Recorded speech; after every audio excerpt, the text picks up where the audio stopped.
ខ្ញុំគិតថាខ្ញុំបានប្រតិពីរដងអត់ទេ3ដងបានប្រតិពាក្យស្នើសុំរបស់ខ្ញុំអូ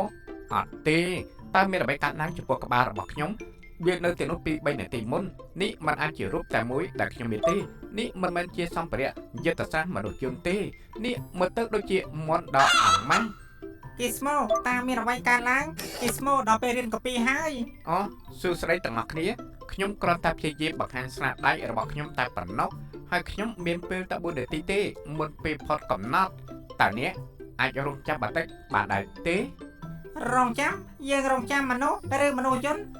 ហេតុអ្វីបានជាមិនទាន់រួចរាល់ដោយសារតែខ្ញុំត្រូវបានគេបិទប្រព័ន្ធ Wi-Fi ឯកសារស្នាដៃបានខូចអស់ហើយគីរ៉ាខ្ញុំមានតនន័យខ្ញុំគ្មានតនន័យក៏ព្យាយាមចាប់សេវាដែរតែរលាយអស់ទៅហើយគីស្មូប្រហែលជាអ្នកគួរអានខកពីពិសេសហើយអូខេខ្ញុំនឹងអានប្រហែលជាវានឹងរំខានខ្ញុំពីការព្រួយបារម្ភអំពីការខូចខាតស្នាដៃរបស់ខ្ញុំខកពីពិសេសថ្ងៃនេះគឺភីលីបចំពោះ4ខ6ចែងថា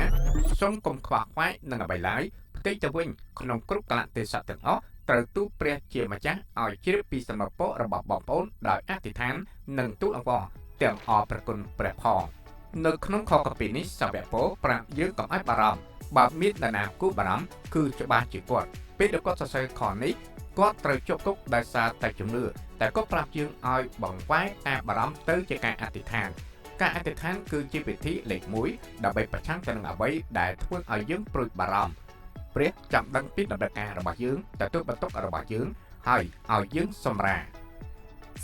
ចោឈប់បារម្ភទៅខ្ញុំប្រហែលជាមើលទៅដូចជាមនុស្សយន្តដែលបំពាក់បណ្ដាគុណទាំងអស់របស់ទ្រង់ប៉ុន្តែខ្ញុំមិនមែនទេខ្ញុំបារម្ភច្រើនណាស់ខ្ញុំបារម្ភអំពីការធ្វើទេរបស់ខ្ញុំដោយឆ្លងកាត់កម្មវិធីដ៏លំបាកនេះយុទ្ធសាស្ត្រមនុស្សយន្តចលស្មាជ្រែកចាំរបស់ខ្ញុំធ្វើឲ្យគ្រីឬសាស្ត្រាចារ្យខកចិត្តណាគ្មានប្រយោជន៍តើអ្នកបានអធិដ្ឋានអំពីរឿងទាំងអស់នេះទេមិនបានទេ